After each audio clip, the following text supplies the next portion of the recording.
Hey there, Tim Bauer here from LiveVideoGuitarLessons.com with the practice tip of the day. This one is for the beginning player, and today I want to talk a little bit more about some tips for changing chords quickly.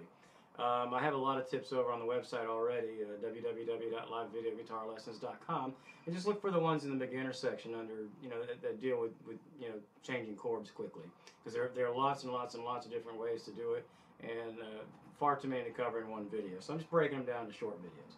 Alright, so the one I want to talk about today, you want to memorize the chord progression that you're working on.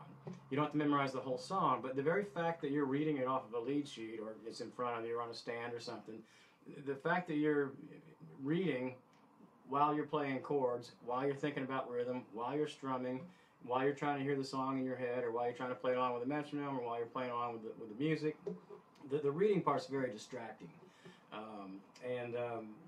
You wouldn't think it would matter, but just memorize it. Most of these phrases are really short anyway. Like say you're working with the verse section of a song. A lot of times it's just 4 chords, and those 4 chords repeat 4 times, and that's your verse. It's not always that way, of course. You could have 6 chords, or 3 chords, or 2 chords, but you're not very often going to run across 17 chords that you have to memorize. So just memorize the 4. So say I'm looking at my lead sheet and I'm just working on the verse section, and I see that I need, for instance, a G chord and a B7 chord and an E minor chord and a D chord.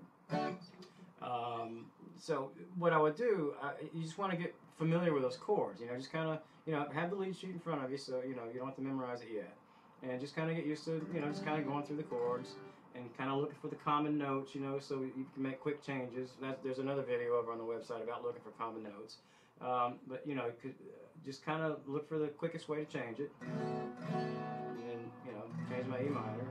Just kind of get familiar with what you're going to do, and then put the lead sheet away somewhere. To flip it upside down, and have it memorized, and then you're just concentrating on one less thing. The lead sheet, the image of the lead sheet is still in your head, and you only have to remember 4 notes or 4 chords anyway. So that'll free up a little concentration. Just think of it, for lack of a better way to explain it, think of it as you're working on your computer.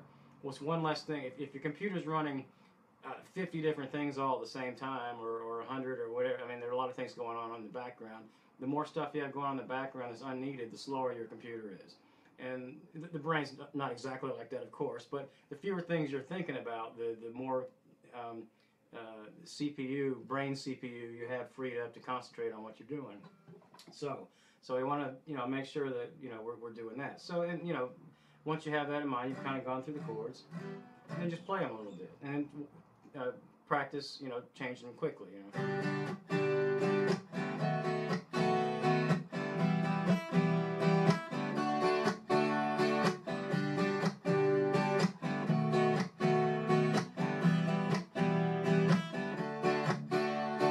Okay, there's a separate video on the website about this, but it's one of the most important things about changing quickly on time, so it bears repeating here.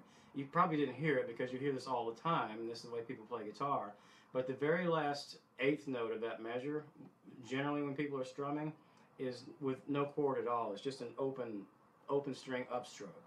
So if I'm going to do that again in slow motion, just so you can see it, and this is the #1 thing that helps people change chords quickly. And don't think of it as cheating. It not only sounds better, it's easier to do. So you certainly want to do that. So it's this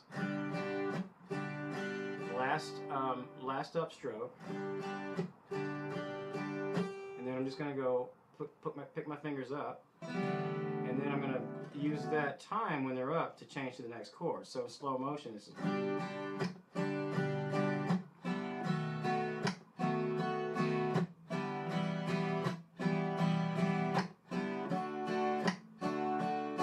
So now that I pointed it out, you hear it. And this does not make a pretty chord.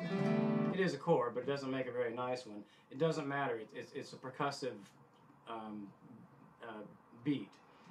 Your guitar is a very percussive instrument anyway, and there's a lot of stuff going on guitar that has to do with slap strumming your guitar and hitting open strings, and a lot of it doesn't have anything to do with actual notes, and that's one of them.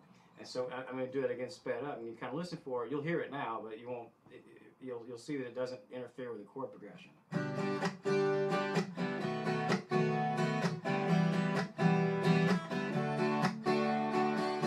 So anyway, Just keep that in mind and get that stuff memorized. You don't have to memorize the whole song. You don't have to memorize 20 songs. Just memorize the section you're working on so you can concentrate on what you're doing.